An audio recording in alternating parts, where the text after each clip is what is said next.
പിന്നെ നമുക്കൊരു i20 diesel വന്നിട്ടുണ്ട്. അതിൻ്റെ കംപ്ലൈൻറ്റ് എന്താണെന്ന് വെച്ചാൽ കണ്ടോ,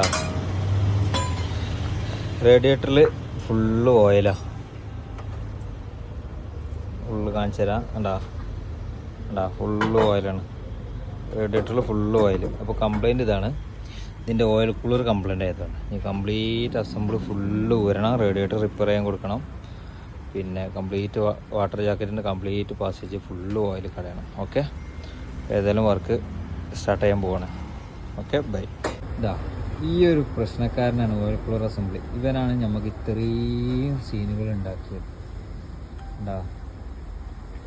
ഓക്കെ, ഇതൊക്കെ ഇതിൽ കൂടെ എന്ത് ചെയ്യാണ്, ഓയിലും പോവും, ഈ പാസേജിൽ കൂടി വെള്ളം പോവും. ഈ വെള്ളത്തേക്ക് എന്ത് ചെയ്ത് ഓയിൽ കടഞ്ഞ്, അപ്പോൾ കംപ്ലീറ്റ് ഏരിയക്ക് ഓയിലുണ്ട് വന്ന് ചാടുകയാണ്. ഇതൊക്കെ വെള്ളത്തിൻ്റെ പാസേജാണ്, ഇത് ഓയിലിൻ്റെ പാസേജ് എന്നല്ല കേട്ടോ. ഇത് റേഡിയേറ്ററിൻ്റെ ലോവറോസിക്ക് പോണ പൈപ്പിൻ്റെ ഭാഗമാണ്. ഇതൊക്കെ ഫുള്ള് ഓയിലാണ്. ഓക്കെ, എന്താ പൊരുക്കാത. ഏതായാലും ഓയിൽ മാറ്റണം, കൂളൻ്റ് മാറ്റണം, റേഡിയേറ്റർ കംപ്ലീറ്റ് അയച്ച് ഫുള്ള് സർവീസ് ചെയ്യാൻ കൊടുക്കണം. ഓക്കെ, ഫുള്ള് വർക്ക് കഴിഞ്ഞിട്ട് കാണിച്ചു തരാം. Okay, bye. ഇതൊക്കെ പുതിയ ഓയിൽ കൂളർ അസംബ്ലി വന്നിട്ടുണ്ട്. പഴയത് ഇതൊക്കെ പുതിയതാണ്. ഓക്കെ, ഇതെന്തായാലും സെറ്റാക്കി കൊടുക്കണം.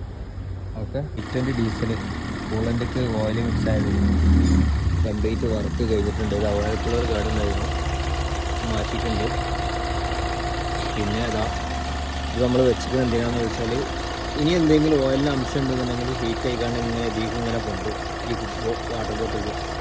ഓക്കെ, റിസൾട്ട് ഉണ്ടല്ലേ, വർക്ക് ചെയ്യണം. മാക്സിമം നമ്മൾ ക്ലീൻ ആക്കിയിട്ടുണ്ട്. ഏതായാലും ഇന്ന് കസ്റ്റമറിന് എന്ത് ചെയ്യണം, ഡെലിവർ ചെയ്യണം. ഓക്കെ, അപ്പോൾ നെക്സ്റ്റ് വർക്കുമായി വീണ്ടും കാണാം. Okay, by.